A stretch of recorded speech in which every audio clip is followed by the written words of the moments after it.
Hello everybody, I'm Colin D. Ellis and welcome to the Culture and Coffee podcast, where every episode I discuss a new topic of workplace culture and provide some insights and some practical things for you to do. Don't forget to like, subscribe and to share with people who you may think would be interested. Okay, let's get on with today's episode.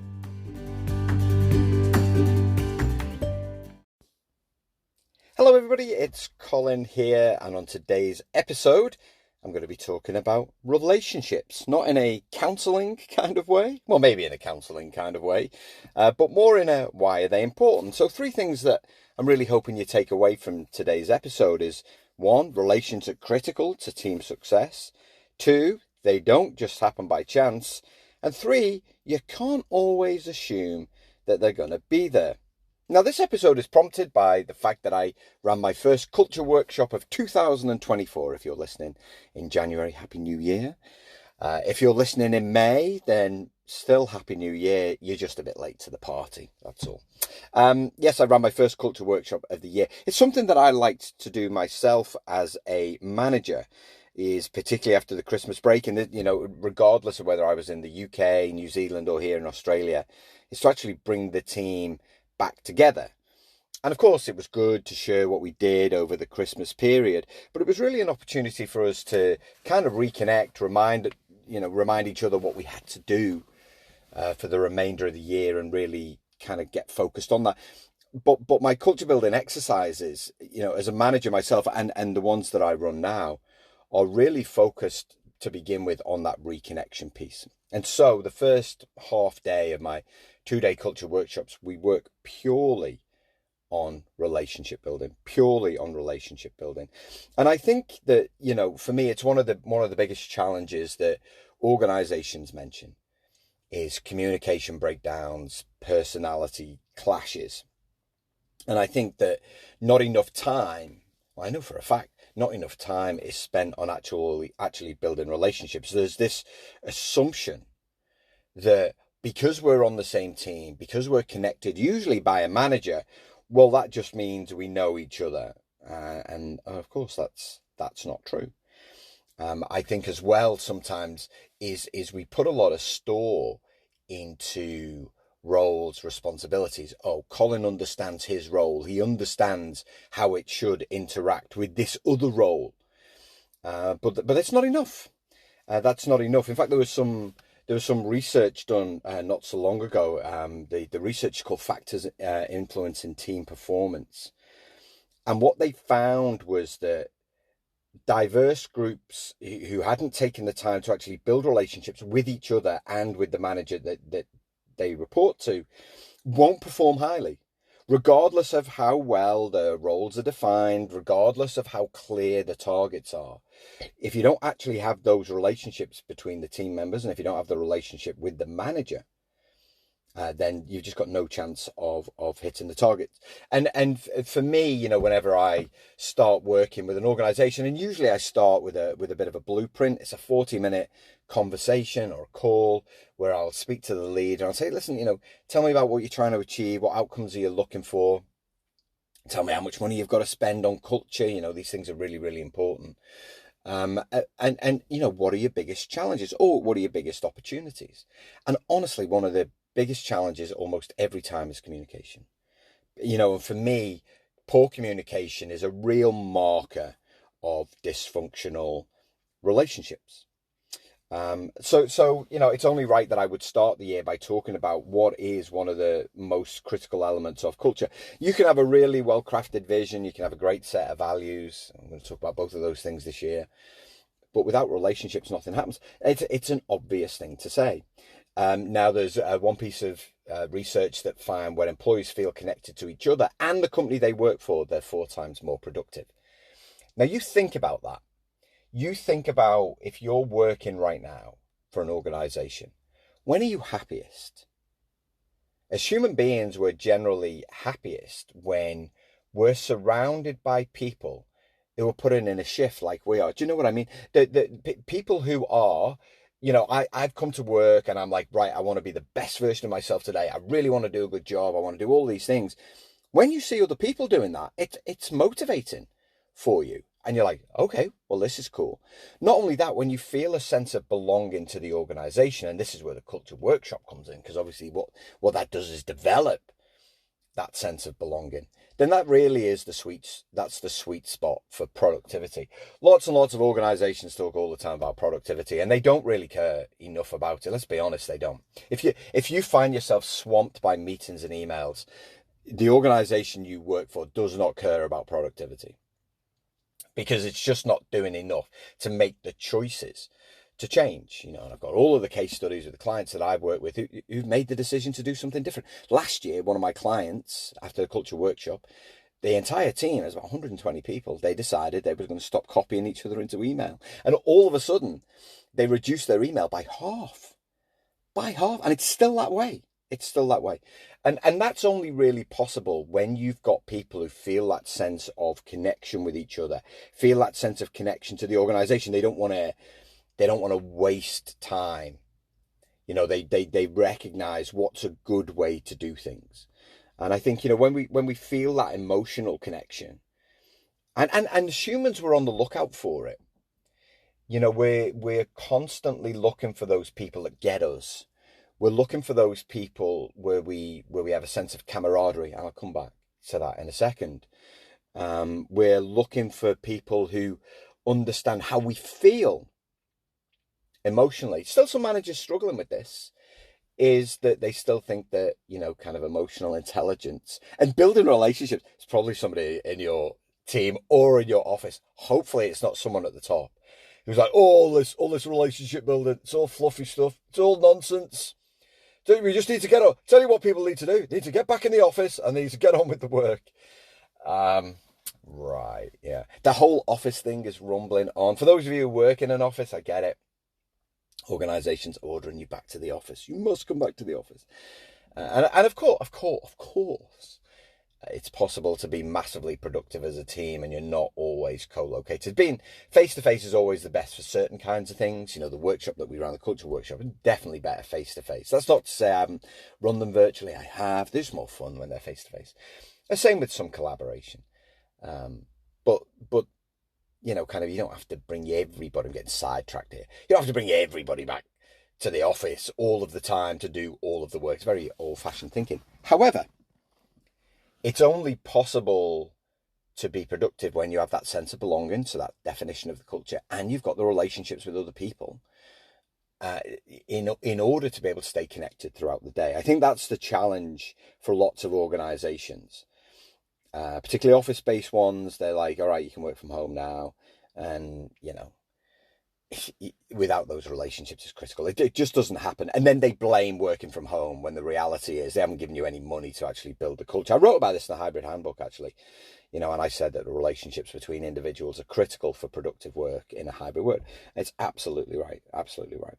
So I think, those human to human bonds, are massively, massively important, to the point where the cultural, and I don't just mean within work, I mean externally. So, socially, you only have to look at different countries. I spent 6 years working in New Zealand, and they have a saying in Maori for this. It's whakawhanu gatanga, which is all about family and social connection. The Japanese call it kazuna. Indians call it namaste. The Hawaiians, of course, call it aloha spirit. I was speaking to a South African, he was talking about it, and we were talking, sharing his knowledge of it. It's called Ubuntu. And all of these things talk about humanity towards others, that sense of social connectedness, that sense of those human to human bonds. I read a really good book, it's about 8 years ago now, by a guy called Dr. Martin, I think it was a doctor, Martin Newman. And it was called Emotional Capitalists. And I love this concept of emotional capital. And I view emotional capital like a bank. The more you get to know someone, the more you fill up this kind of emotional bank account. Stephen Covey wrote about this in 7 Habits of Highly Effective People, for those of you who have read any of Covey's work. He talked about when you build relationship. I think he said this. I'm sure someone will email me and correct me if I'm wrong. He talked about the fact that when you build a relationship with someone, it's making a deposit, and that that, kind of trust builds up over time. The more deposits you make, it becomes easier to make a withdrawal. Too often, I don't know where I'm going with this. It's a massive banking metaphor now. And they're not always great for, kind of examples of great relationships. Give us your money. But the point that I'm making here is that this concept of emotional capital, kind of it builds over time. And of course, when you take the time to build relationships and understand others, then empathy becomes possible. Now, empathy is a skill that everybody should have. Everybody should have in 2024 and beyond. It's not a nice to have. It's not fluffy stuff. Empathy is that ability to feel into another person, right? Is understanding someone well enough that you can kind of get a sense of how they might be feeling. It's really hard, though. It's really, really, really hard to actually feel what they feel. It becomes easier when you've kind of when you've experienced what they've experienced, either a feeling of euphoria or a feeling of loss.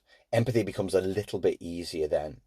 But what makes it easiest, of course, is understanding the traits, the personality, the stories of other people, which of course means that you have to understand yourself as well. And so self-awareness, when you're building relationships, self-awareness is key. Is you have to understand yourself before you can understand other people. Once you understand yourself, it becomes a little bit easier to share that with people. And again, you may say, well, everyone should understand themselves. Yeah, they don't know. And you've probably come across some of these people in your career who just lack self-awareness. They lack that ability to understand how they feel. Their behaviors get the better of them. And before you know it, relationships have been destroyed because of someone's misplaced words, misplaced actions. This is what they're demonstrating there is a real lack of emotional intelligence. And for those of you who've read my book, Culture Fix, I talk about the importance of emotional intelligence to vibrant cultures, right? It's when you're being the best version of yourself, it's easier to build a relationship with someone else who's being the best version of themselves. Also, it becomes easier to recognize when they're not being the best version of themselves, and what we can do, empathy in action. Is everything okay? And at that point, when you've taken the time to build that relationship, you have a sense of attachment. Now, I don't want you to think that this is a hugely complicated process. I think if you're more introverted, what I don't want you to feel is that you have to put yourself on show. You definitely don't. Extroverts listen to this call. I know you love putting yourself on show. You're like, yes, more relationships with more people. But it's something that I go to great lengths to talk about in my workshop, because I think that even though in the past I've used kind of personality tools myself, is often the companies that run these things are very, very keen to put you in a box and go, you're one of these. You're a blue, you're a red, you're a green. And of course you're a human being, you have a mix of different tendencies and different preferences. But I think it's important that you get to the point where you understand it enough that you're able to share, kind of what your preferences are at that point in time. You don't have to be massively transparent and tell people everything. Extroverts, God, what is it with you and oversharing? But you don't have to do that. But what I get people to share is, how do you like to be communicated to? How do you like expectations to be set? What information is crucial for you, for me to get the best out of you? And when I work with senior leaders, this is one of their biggest challenges. What they like to do is just, fire off an email with a list of missives. And well, there's that done. Everyone will now do that thing that I've just sent. Yep. No. In fact, the opposite is sometimes true. Have you seen that email from Colin? So, I think once you understand yourself, then it's about, kind of sharing a little bit about how you like to work. As I've said in the past, and say it in my workshops, it's not about becoming besties. Like, if you become besties in work, that's great. It's what can I say? It's a byproduct of work, but it's not a necessity. What's necessary is for you to build a respectful relationship so that you can provide feedback. And I'll cover feedback either in a blog or a podcast this year, and talk about why feedback is crucially important. Because in order to enhance that relationship and strengthen that relationship, for any of you in a long term with a long-term partner, you understand this is you need to be able to say when you feel okay, when you don't feel okay. You need to be able to share things that are often difficult. And courageous conversations are crucially important for collaboration, for results. And they're just not possible if you don't have a relationship with somebody. Like I said, that relationship is purely an understanding. It's an understanding of self and an understanding of others. And when you combine those things, create a little Venn diagram in your head. Understanding self in one circle, understanding others in another, and when they overlap, you've got strong relationships. It's funny, with relationships, I sometimes think, and the metaphor that I would use is that, often it's like baking a cake. You can put all of the recipes out on the work surface, but the cake isn't going to bake itself. And I think that's the approach that organizations sometimes have to team building. Is that they go, right, here's all my people. They've got all the skills. The roles are all defined. Away you go. They just want to kind of gather all that up, throw it into a bowl and go, all right, that's that done. That team's built. Or else what they'll do is they'll take you out and you'll go, do something outdoorsy. You'll do like some kind of weird social activity which makes half the group feel uncomfortable and half the group take it way too seriously. And those social interactions are massively important for the maintenance of culture, but they do nothing to define the culture. So if your organization, I hope we haven't wasted loads of money on this, like the best thing that you can do is the best thing you can do for your culture is bring people together and get them to agree it. Right, build some relationships and then get to agree. What's our vision? How do we need to behave? How do we need to work together? What dumb things are we going to stop doing? What's some new ideas that we've got that we've always been trying to do? Take 2 days out to do that. Like if you go karting, what you're going to do is elevate someone who's got the skill. You're going to alienate a bunch of people who don't even want to be there in the first place, especially those people who don't want to wear the overalls. I mean, come on, that's the worst part about go karting is those overalls. Or you take them out into the middle of a forest and, let's get in groups and build fires. Yeah, let's not. But those things are good once the culture is built, because once the culture is built, people will go, you know what, we probably need to get together to make sure that we stay connected. We've done all of this work to connect. We need to do some things. And they don't all need to be big, grandiose things. They can be, doing a quiz, celebrating people's birthdays, having a coffee morning. The manager could shout lunch once a month. That'd be nice, wouldn't it? Just to get together and share some stories. There's no proof that those kind of outdoor activities actually, kind of when you define a culture, there's no proof whatsoever that they help with the definition of culture. And there's no proof that they help with the building and strengthening of relationships unless those relationships already exist. Now I said that I would come back to camaraderie because I love the word camaraderie. It's a French word. And it was largely used kind of prior to the 16th century. It was if you know your history of words, it was used more in a military context, and the literal translation of it at that time was, kind of group sleeping in one room. That was camaraderie. Obviously, things have changed. I mean, you might want to sleep in one room. I don't know. When you go on your outward bound course, you might want to do that. But kind of by the late 16th century, it had come to mean, one who shares with someone else. And I love the word camaraderie because I think, rather than, too many teams put this pressure on high performance. We've got to be a high performing team. No, I mean, most people don't even have a team, let alone a performing team that can actually perform high performing at sometimes. You should put the emphasis on building camaraderie. Camaraderie, mutual trust, friendship, belonging, togetherness. And when you do that, when teams develop above average, so not even great camaraderie. When teams build above average camaraderie, they're 8 times more likely to produce great work, 5 times more likely to generate cultural satisfaction, and 11 times more likely to achieve their results. And all of that is possible because you built relationships with people and they actually like each other, to work well with each other to achieve the results that have been set.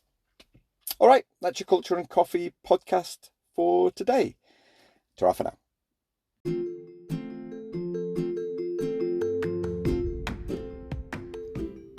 Thanks for listening to today's podcast. If you'd like to find out more about how I can help you transform the culture of your team, head to my website at www.colindellis.com.